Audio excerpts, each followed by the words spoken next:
Thanks for joining us inside the Dancer's Studio, where we bring listeners like you closer to the creative process. Inside the Dancer's Studio is a program of the National Center for Choreography in Akron, Ohio, as part of our Ideas in Motion initiative.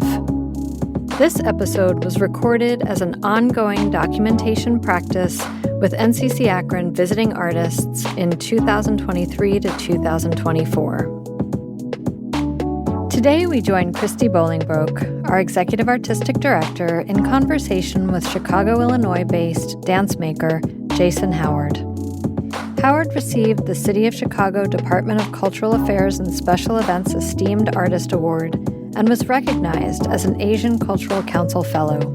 His works have been showcased nationally and internationally, and he has received commissions from Northwestern University, Columbia College Chicago, World Dance Alliance, and the Art Institute of Chicago.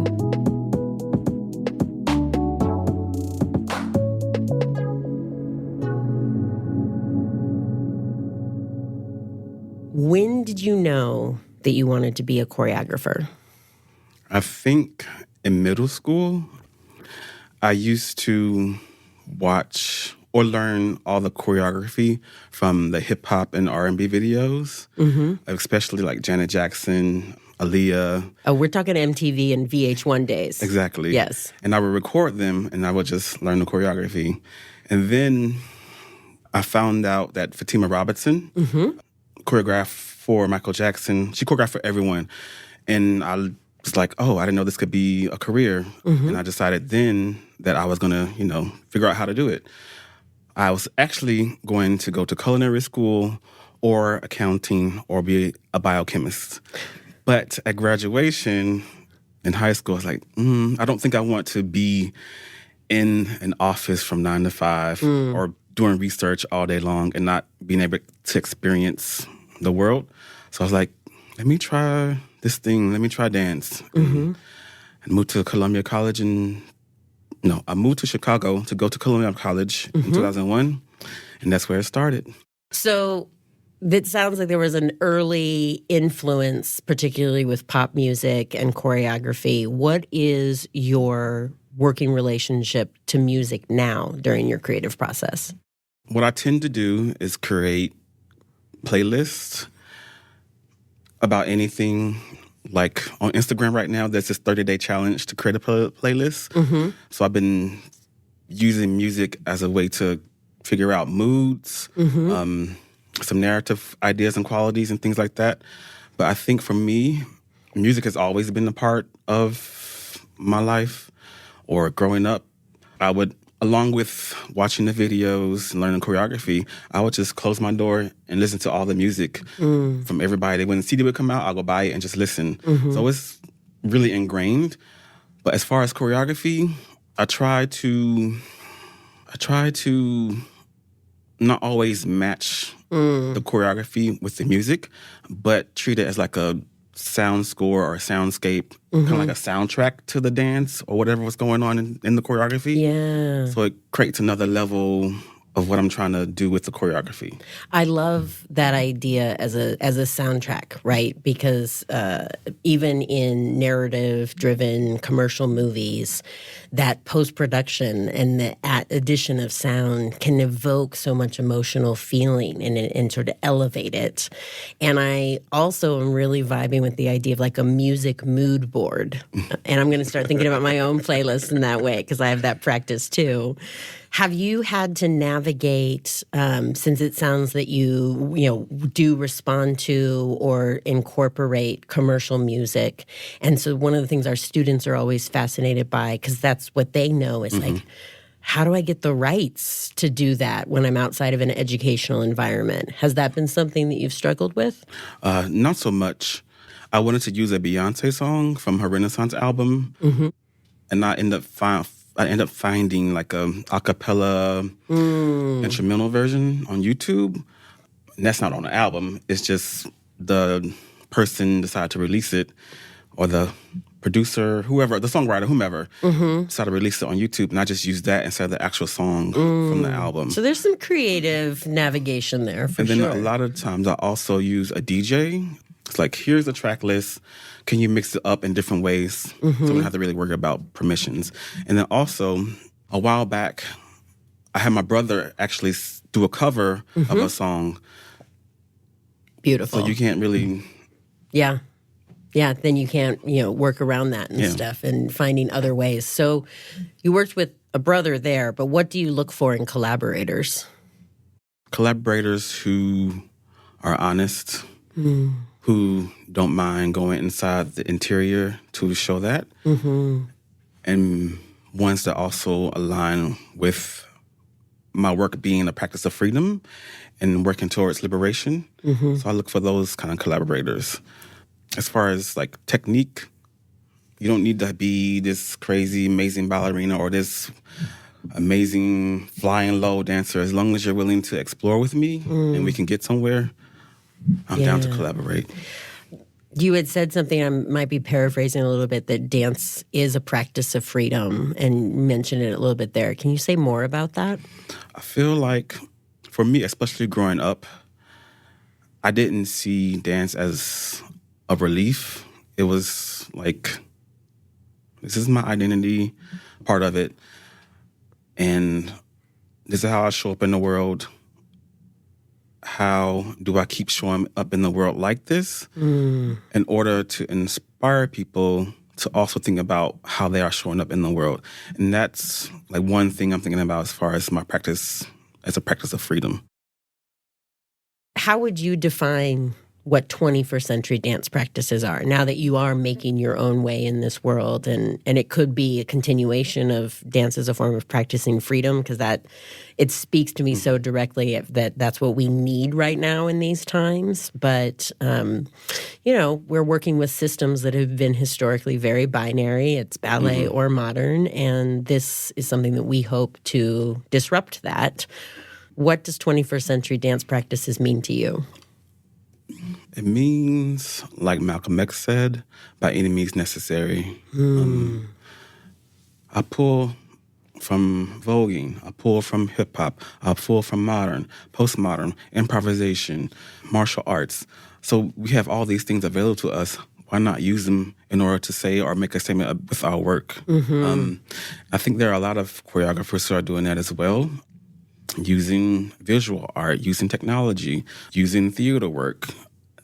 The way that you decide to make your work, I think people are doing a lot more research about how to bring different things in and not it just being about movement. But there's all these different threads, and that's how you end up connecting to a lot of people, because it'll invite them in a certain way. That it resonates so much as someone who graduated and was a practicing professional artist at the turn of the century.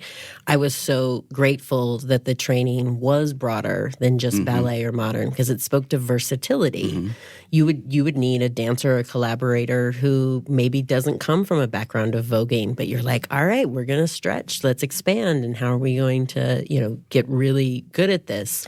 So alongside Righteous Beauty, which I'm working on here in the residency, I'm making another piece right now in Chicago for the Dance Center's presenting season. They're doing like a Chicago Artist Spotlight. Awesome. And they're going to do it annually, I believe. And there's a dancer, new collaborator, and he vogues, but he doesn't have a lot of partnering skills. So we've been figuring out how to get him to do more partnering. And last Friday, I think he had some breakthroughs, which were really, really great. Oh, fabulous. So there's an example of, working with someone.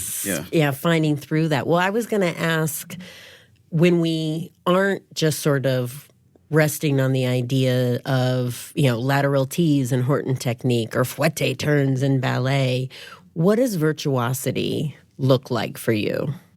It looks like watching a person on the stage, and you can see their spirit and their soul on fire on stage. I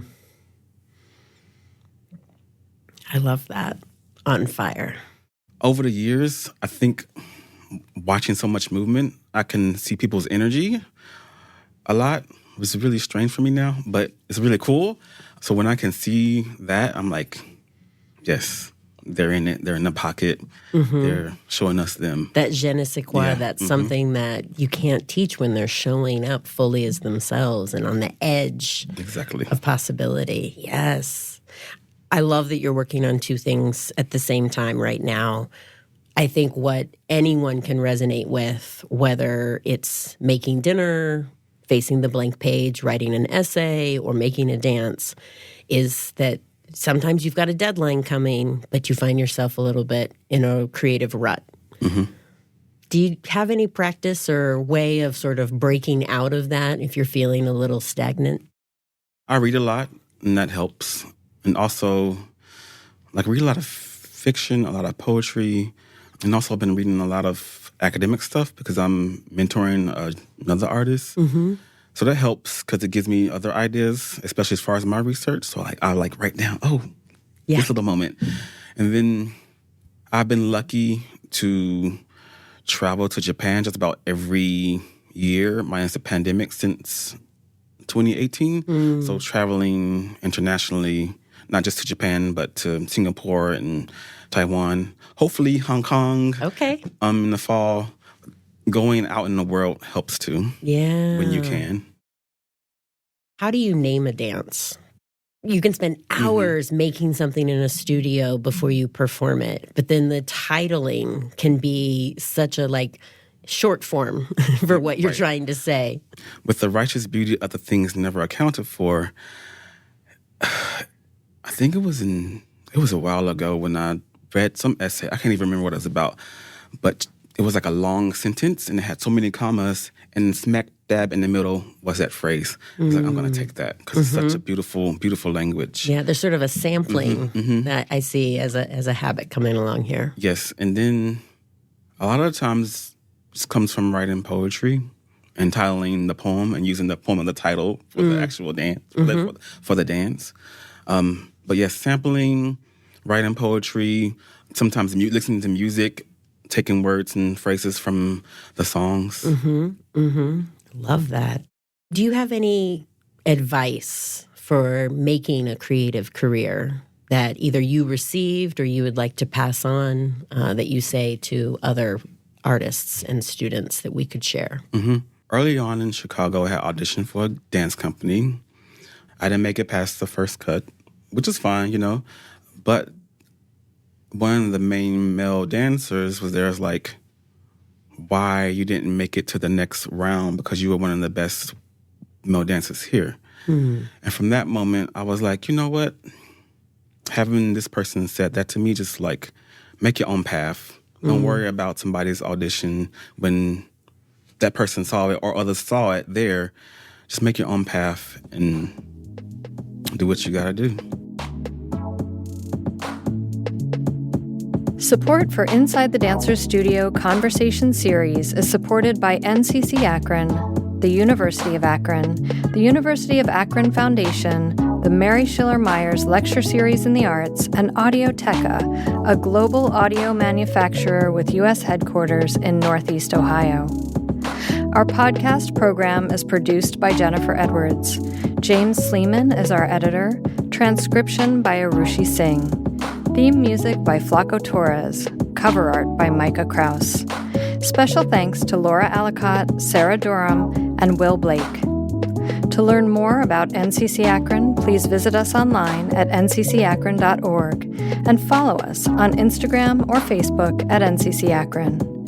We hope you enjoyed this episode, and we encourage you to subscribe on your favorite podcast streaming platform by searching for Inside the Dancers Studio. Thanks for listening, and stay curious.